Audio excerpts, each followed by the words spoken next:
1교시 유인물 1페이지부터 한번 볼게요.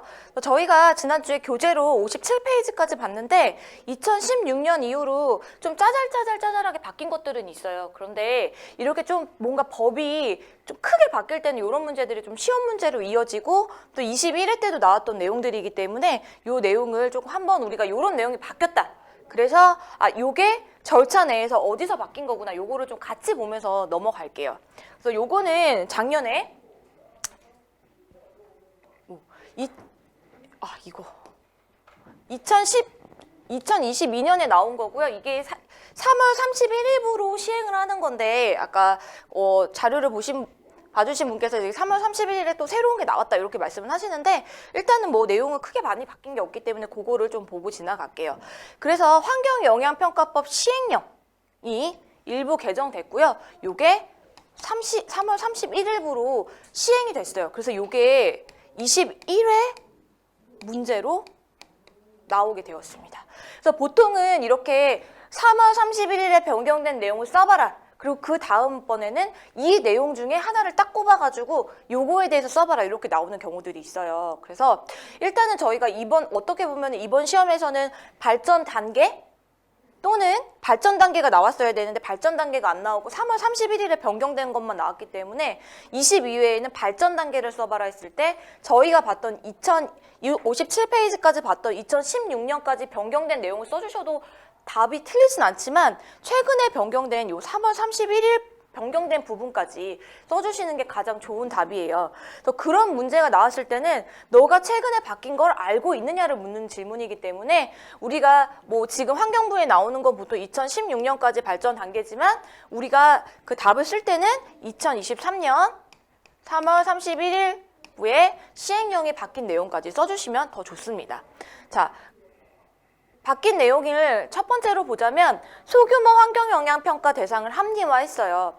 그래서 우리가 제외 대상이라는 우리가 모든 평가 대상이 있지만 그 외에 제외 대상이 있는데 제외 대상이 조금 추가됐어요. 그래서 농어촌도로 지하매소물 설치 사업이나 개발된 지역에서 소규모로 시행되던 환경영향이 경미한 사업 등은 그 평가 항목, 그러니까 그 소규모 환경영향평가에서 제외됐다고 보시면 돼요. 요거는 저희가 법규에 있는 그 제외 대상에서 된 게 아니라 별표, 시행령 별표 4에 그 밑에 보시면 별첨 안에 내용들이 변경이 되어 있습니다. 요거는 굳이 그건 안 하셔도 돼요. 뒤에서 제가 변경된 걸 다시 보여드릴 거기 때문에 이런 내용들이 있더라라는 것만 머릿속에 인지하시고 들어가시면 됩니다.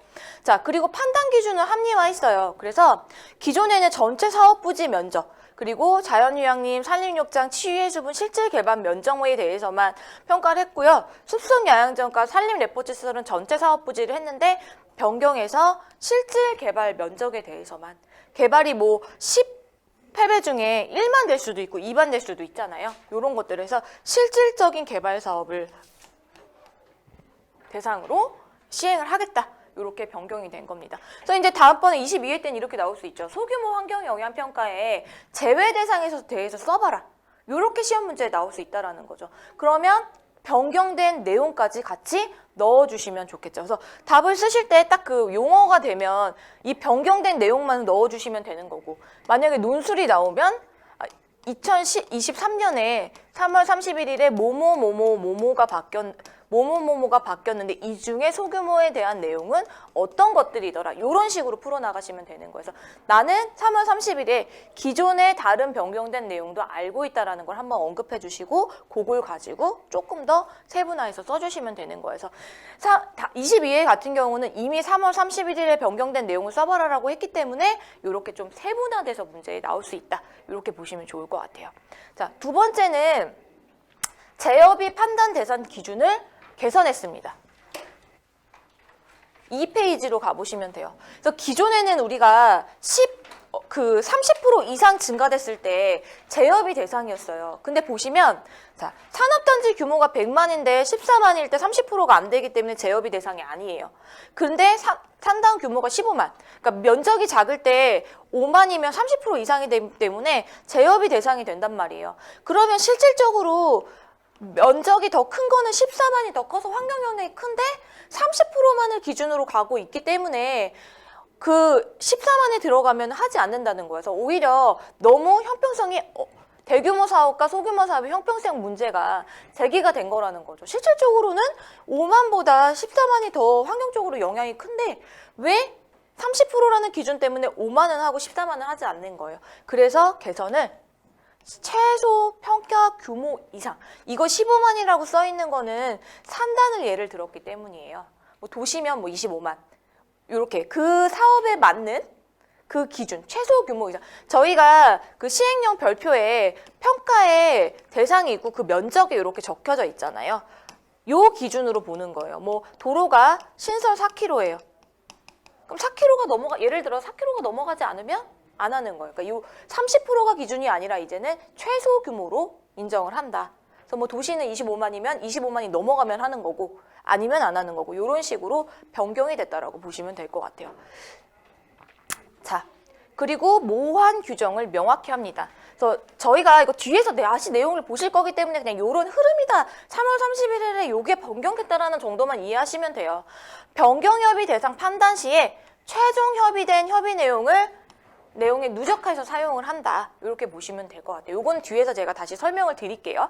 그리고 조정 전문 검토위원회라는 게 신설이 됐습니다. 그래서 저희가 이제 협의 내용이 마음에 안 드는 거예요. 그러면 우리 이거 협의 내용 다시 조정해달라고 환경부에 다시 요청을 할 수 있어요, 사업자가. 근데 그 전에는 환경영향평가 협의회라는 곳에서만 이 심의를 했는데 그게 아니라 이제 조정 전문 협의 검토위원회. 이름이 조금 요거랑은 조금 달라요. 뒤에서 제가 한 번 더 말씀드릴게요. 그래서 협의 내용을 전문가가 한 번 더 검토를 하고 심의를 한 다음에 협의회가 검토를 해서 환경부 장관이 결정을 내리는 걸로 이 조정 전문위원회가 한 번 더 신설이 됐습니다. 이런 내용들이 뒤에서 한번 볼 거기 때문에 그냥 보시면 될 것 같아요. 그래서 뭐 이런 내용들은 뒤에서 보시면 될 것 같고 요것도 뒤에 가서 한 번 더 설명을 드릴게요. 자, 그리고 우리가 코로나가 오면서 비대면 설명회라는 것도 허용을 하게 됐다라는 거죠. 기존에는 모여서 하는 것만 됐는데 이제는 감염병 같은 거 있을 때 비대면 개명 방식의 설명을 개최를 허용할 수 있도록 변경이 됐습니다.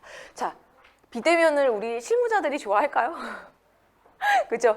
자, 여기를 보시면 우리가 한 번 더 우리가 평가사로서는 한 번 더 생각해 볼 문제들이 있는 것 같아요.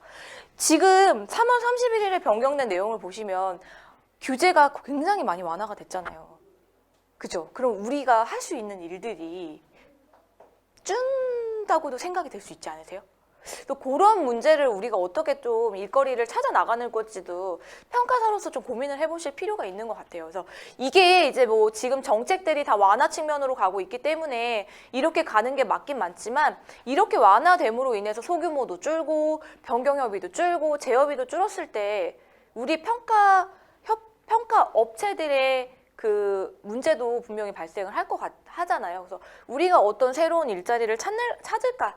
이런 것들에 대해서도 좀 고민을 해보시면서 이 변경된 내용을 보시면 좋을 것 같아요. 그래서 제가 왜 이 말씀을 드리냐면 이게 이제 우리 평가 제도의 문제점이나 이런 것들로 이어질 수 있는 문제들이기 때문에 한번 그런 것들도 고민해 보시면 좋을 것 같습니다. 그래서 이번에 21회 때 나왔던 3월 30일에 시행령에서 바뀐 내용들이 뭐냐 이런 내용이라고 보시면 될 것 같아요. 그래서 이런 그 주요 개정 내용을 볼 때는 보도 자료를 보시는 게 가장 깔끔해요. 왜냐면 법을 보면 멘붕에 빠지거든요. 법이 너무 복잡해가지고. 그래서 이런 개정 내용은 보도자료를 보시면 되고 앞에 내용을 조금 더 좀 세분화돼서 설명한 내용이 뒤에 4페이지 쪽이라고 보시면 될 것 같아요. 그래서 요거 뒤에는 한번 집에 가셔서 읽어보시면 될 것 같아요. 제가 앞에 이미 설명을 드렸기 때문에 크게 없고요. 자, 그리고 이제 12월 26일에 변경된 재해 예방에 관련된 겁니다.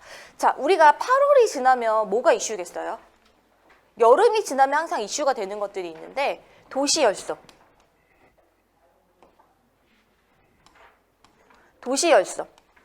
보통 8월 여름에 많이 저희가 이슈가 되는 게 재해란 말이에요. 자, 재해에 대해서 그래서 한 번은 알아두실 필요가 있으실 것 같아요. 요거 재해 관련된 거.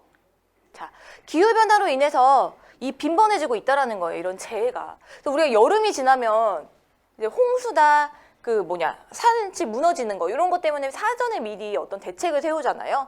이런 것들에 관련된. 그리고 작년에 저희가 피해가 되게 컸잖아요. 홍수 피해 이런 것들이. 그래서 그거에 관련돼서 연계돼서 나오면 된다고 보시면 될 것 같아요. 자, 1번은 긴급재해 대응 사업은 평가에서 제외를 하겠다라는 거예요. 지금 저희가 뒤에서 보시면 아시겠지만 환경영향평가랑 소규모는 긴급이나 응급재해 같은 경우는 제외 대상인데 전략에선 제외 대상이 아니에요. 그래서 모든 것들, 여기 보시면 환경영향평가 등이라고 하는 거는 요 세 가지를 이야기하는 거거든요. 이 재해에 관련된 것들은 환경부 장관과 협의한 사업은 환경영향평가 등에서 모두 제외할 수 있도록 개선을 하겠다. 그러니까 어떤 재해가 발생했을 때 이런 거는 평가를 할 게 아니라 바로 할 수 있도록 법을 바꿔주겠다라는 거예요. 그래서 전략도 평가도 소규모도 이제는 재해 사업은 다 변경을 해주겠다. 자, 그리고 재해 예방 행정계획의 전략 환경 영향 평가의 기간을 단축하겠다. 그래서 소하천 정비 종합계획이나 하천 기본계획을 약식 전략 환경 영향 평가에 포함해서 주민 의견 수렴과 협의를 동시에 실시하도록 하겠다. 자, 우리 21회 때 무슨 문제 나왔어요? 약식 전략 나왔죠? 그러니까 이런 것들을 너가 알고 있느냐를 함께 묻는 질문이라고 보시면 돼요. 이게 아직 개정이 되지 않았다고 하더라도 이런 이슈들이 있으면 요걸 써주면서 최근에 소하천과 하천 기본 계획도 약식의 대상으로 들어가는 이슈들이 있다라는 거를 한번 언급해 주셔야 돼요. 그러니까 이 문제가 괜히 나온 문제가 아니라는 거예요. 자, 이렇게. 그리고 자, 재해 대응을 위한 소규모 사업의 평가 작성을 간소화하겠다라는 겁니다. 소규모 재난 개선 복구 사업을 경미한 소규모 환경 영향 평가 대상에 포함해서 점검표 형식으로 간소하게 하겠다라는 거예요. 우리가 지금은 평가 조사를 해서 평가서를 작성하고 이렇게 하는데 시간이 그래도 몇 달 걸리잖아요. 그래서 우리가 개선 복구 사업 같은 거나 환경 영향이 경미한 사업은 체크리스트라는 걸 통해 가지고 소규모 영향 평가라는 거를 작성을 합니다. 그래서 요거는 법에는 없고요. 작성 규정 들어가 보시면 별표 8에 요 내용이 잘 되어 있어요. 제가 요것만 보여드리려고 갖고 온 거예요. 그래서 이번에는 요게 문제에 안 나왔잖아요. 다음번에는 충분히 나올 수 있는 문제입니다. 왜냐면 재해에 관련된 거기 때문에. 그래서 여기 밑에 보시면 요거 있죠. 요 소하천, 하천 사업이 최근에 이 경미한 소규모 환경 영향 평가 대상으로 들어갔고요. 요게 지금 개정이 됐어요. 그래서 변경이 돼서 시행되고 있습니다. 그래서 요 내용. 경미한 소규모 환경 영향 평가가 뭐고 이것들이 대상에 이런 것들이 들어갔다라고 해주시면 돼요. 자, 이 소규모 경미한 환경 영향 평가 대상 사업에 대해서 써봐라라고 문제 나왔어요. 그러면 이렇게 쓰시면 안 돼요. 공장, 창고 이걸 쓰시는 게 아니라 거꾸로 써주시는 게 좋아요. 왜냐면 이분이 물어보는 거는 너가 재해에 관련된 이 대상을 소규모, 경미한 소규모 대상으로 추가가 됐는데 너가 알고 있느냐를 묻는 질문이거든요. 그래서 우리가 이거 다 외우기 힘들잖아요. 그럴 경우에는 최근에 들어간 것부터 들어가 주시는 게 좋아요. 그래서 1번의 예를 쓰시고 아마 육상태양광도 최근에 됐겠죠. 써주시고 나머지는 그냥 기억나시는 거 중심으로 써주시면 돼요. 우리는 이제 외우는 거에 한계가 있기 때문에 지금 이슈가 뭔지를 포커스를 맞춰서 답을 써주시는 게 좋아요. 경미한 소규모 환경 영향 평가가 뭐고 대상 사업이 이런 것들이 들어갔는데 뭐 내가 더 쓰고 싶으면 이게 왜 들어가게 됐는지까지 사유를 넣어주시면 뭐 좋겠죠. 그래 뭐 그렇게까지 굳이 안 쓰셔도 되고 요거. 그래서 소하천과 하천 정비 재해에 관련된 것들이 이 소규모로 경미한 소규모로 대상으로 들어갔기 때문에 이 소하천과 하천 정비 사업은 이제는 평가서가 아니라 이런 체크리스트로 간다. 자, 여기 보시면 지금 제외 대상으로 넣겠다. 전략에서 약식으로 포함되게 하겠다. 그리고 소규모 환경 영향 평가에서 경미한 소규모로 넣게서 간략하게 하겠다. 지금 보시면 아예 이것들을 시행하지 않거나 만약에 하게 되더라도 간략하게 해서 빨리 이것들을 대처할 수 있도록 하겠다라고 내용이 바뀌어가고 있는 거라고 보시면 될 것 같아요.